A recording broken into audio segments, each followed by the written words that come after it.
Are you excited to be here? Oh, wait a minute. This is that. Are you excited to be here? I'm excited to be here. I want to talk about ideas. I want to talk about ideas because all of us have an idea that we'd like to, bring upon the world. Some of the entrepreneurs I've met, especially Asian entrepreneurs, they have an idea of how do you bring it to market. Well, ideas are a dime a dozen. There are a lot of ideas. It's how you execute on that idea, and how you bring it to market, and how you put it in front of people. That is the journey, and that's the secret. So let me tell you about my idea. You saw from Donnie George. Let's see what we built here with the Monster brand, for those of you who don't know what Monster brand is. So one of the things that when people say about Monsters is, oh man, that stuff's expensive. But I own it. I have it in my homes, I have it in my car stereo. So, one of the things that, we've always said is, how do you extrapolate value out of your idea? And how do you get consumers to believe that there is value? Well, there's two ways to do value. One is to make something really inexpensive, and there are a lot of great business people who've done that. And the other one is to create a really high sense of value and being the best product in that category. So that's kind of where we fall. So if you're going to promote a value in an idea, and value is a ratio of what you get versus what you pay, right? So you can increase value by two ways. One is decreasing what you pay, and the other one is increasing what you get. And if you take a look at some of the products that are valued, and the excellence of the companies who promoted value to make products so desirable that you have to have, but they're not cheap. But you feel good about what you get. Is that right? Let's give a hand for some of these companies who really shows what value is all about. So, the idea is that Monster may cost more, but it's really worth it. But let's talk about the journey, okay? Because that's what most of you be interested in.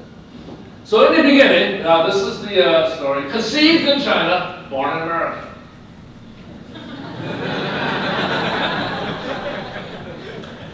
So this is my parents in Hunan, 1947. This is when they immigrated to America.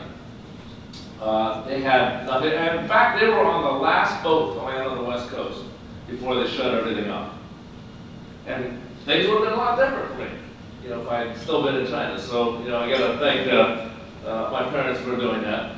But I always had an interest in music. I loved anything that was musical. And like all good parents and immigrant kids, you go to school, you go to college, and the idea in college is you have to be an engineer or an accountant. Don't go into business. They certainly don't, do some of the things that a lot of the people do now. You have to study hard. So I did study hard, and I became an engineer at the laser fusion at Lawrence Livermore Laboratory, and that was a really good stint. So I'm an engineer by training, not a business person, not a marketeer. But I always loved music, so this is my goal. So I joined this group called Asian Wood. Now you would never name a group called Asian Wood, right? Well, we played acoustical music, as you see. They thought it was a great name.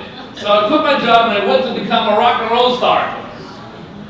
So I went on the road, and that was some of the best learnings of my life, because I learned how to be an entrepreneur, learned how to deal with sleazy nightclub owners who didn't pay me, learn how to work and then be on unemployment. So that was a tough life, but it was some of the best times I've ever had.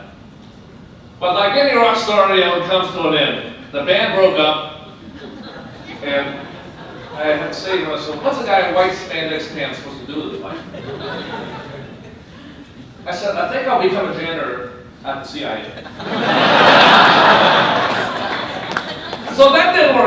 So, in California, by the laws of California, you have to start your business in a garage, and I was very passionate about the idea of my garage. And today we're a company of about 800 people in Brisbane, California, and we have a great monster culture. So how did that come about? So I'll tell you my story.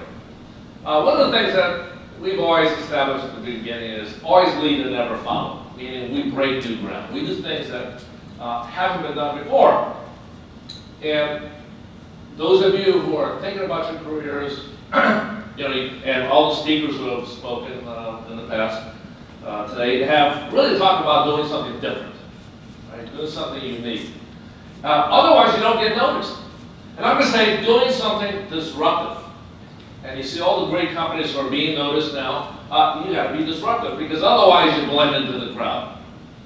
So this is our mantra, always lead, never follow. So this started 33 years ago. We were a leader in cables, and why would anybody start a business making wire?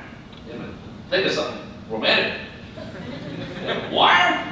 So our business has been really becoming uncommoditizing commodity products. And this is wire when it first began, and this is the monster cable that we started with. And today it's about HDMI cables, and we started this thing about experiences with HDMI cable that make it valuable. You can buy an HDMI cable for $5, you can buy one for $50. So ours is the $50, not the $5 one. Yeah, but how do we show value? So we also did power protection. We took a simple surge protector and we made it unique. We built a lot of features into it. We have technologies called clean power, fireproof, and we now have a whole range of power products. That's kind of cool.